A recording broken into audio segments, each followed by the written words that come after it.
Hayırlı erте Россия 1 телеканалында Татарстан яңалыклары студияда Идел Кыямов. Кремльдә яшь һөнәр осталарының милли чемпионаты җиңүчеләрен һәм призерларын хөрмәтләделәр. Август ахырында Уфада узган ярышларда Татарстан вәкилләре 140 медаль яулады. Гомум команда зачетында беренче урынны алды. Безнең командага 32 алтын медаль бирелде, ә командага бирелгән кубокны Татарстан президентына да күрсәттеләр. Татарстанлылар арасында рекордчылар да бар. Лаборатор медицина анализы компетенциясендә чыгыш ясаган Алина Шәймөхәммәтова барлык катнашучылар арасында иң күп балл җыйды. Рөстәм Миңнеханов җиңүчеләрне бүләкләде, аларның осталыкларын югары бәяләде. Ваша победа – это, прежде всего, старт успешной карьеры и профессионализма. Каждый из вас сегодня мирового уровня специалист. Вот то, что вы сегодня показали, это ваша конкурентность, это ваше будущее. Хәзинә милли сәнгать галереясендә татар шамаиле һәм каллиграфия осталары белән берлектә оештырылган Шамаил арт күргәзмәсе ачылды. Тантаналы чараны ачуда Татарстан президенты Рөстәм Миңнеханов та катнашты.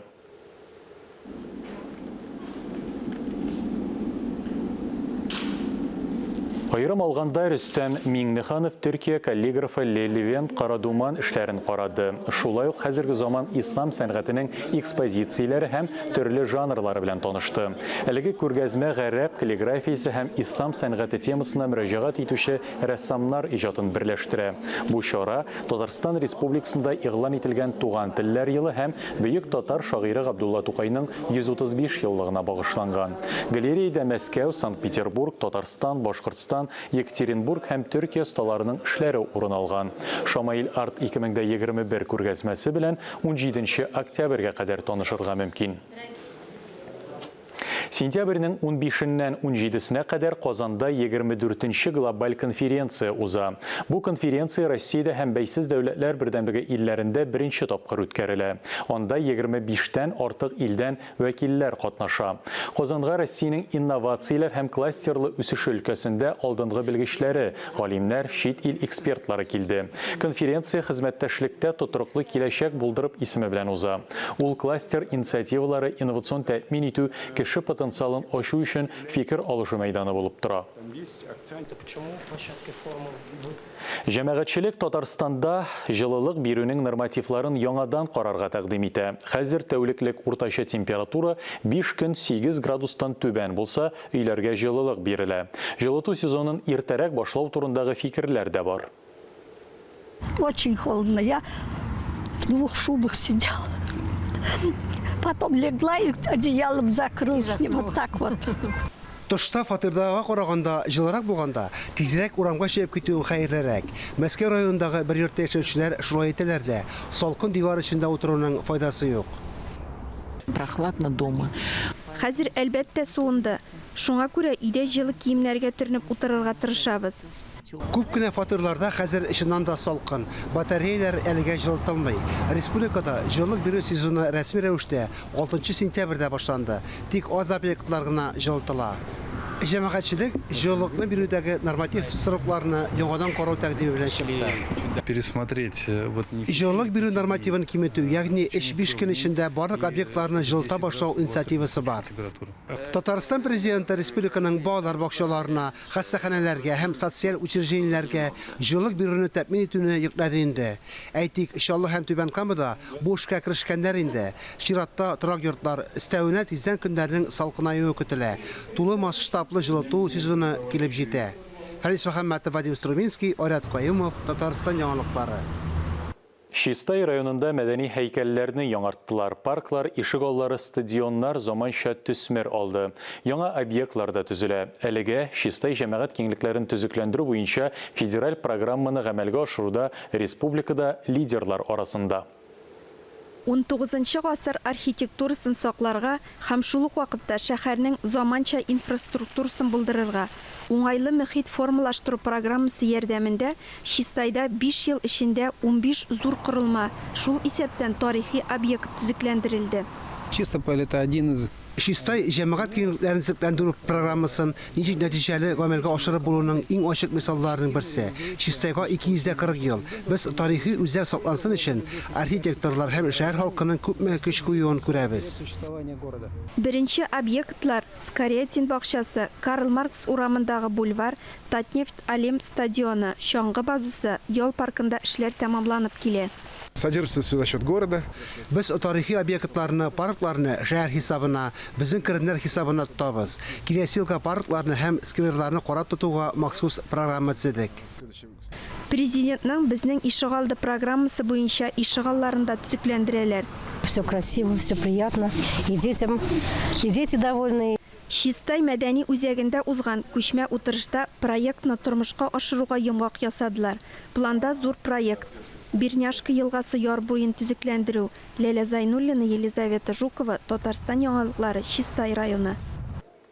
Республикада Татарстанның Шиста урманнары акциясының көзгө этабы башланды.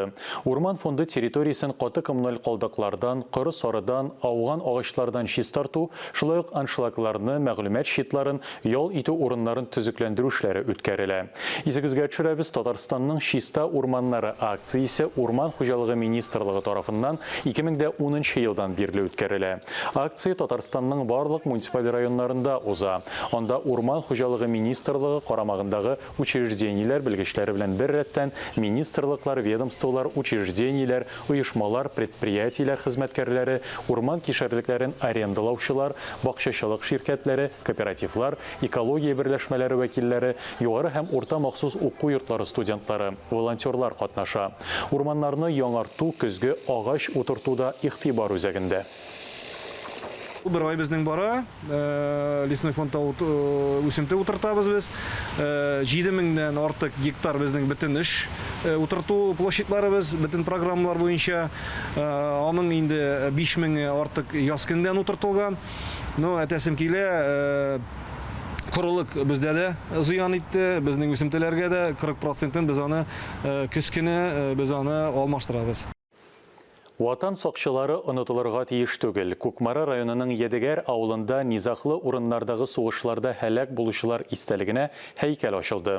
Ул җирле мәктәп янында Бөек Ватан сугышы елларында яу кырында ятып калган авылдашлары һәйкәле янында торгызылды. Тантанада ватанны саклаучыларны зурлап искә алдылар. Едегәр авылы җирлегендә 1000дән артык кеше яши. Сугыш елларында ир-егетләрнең күпчелеге яу кырына китә. Сугыш кырында ятып калган авылдашларның якты истәлеген онытмыйлар. Бик җиңүнең 73 еллыгына авыл мәктәбе янында сугыш ветераннарына һәйкәл ачылган иде. Быел янәшәдә тагын бер обелиск урнаштырылды. Һәйкәлгә акча үзара салым программасы буенча җыелган. Бер генә авыл кешесе дә читтә калмаган. Хәйриячләр дә булышкан. Бу истәлек тактасы һәйкәл оешасы түгел иде. Әгәр дә инде безнең авылыбызның патриоты Камил абый булмаса. Менә Бикбаев Камил Абдулхаевичка мин аерым зур рәхмәтемне әйтәсем килә. Ул аны башыннан йөрде, оештырды. Афган сугышы ветераннарының Республика координацион советы җитәкчесе Иван Егоров исеменнән рәхмәт сүзләре җиткерелде. Һәйкәл салоны башлап йөрүчеләргә рәхмәт хатлары, истәлекле бүләкләр тапшырылды.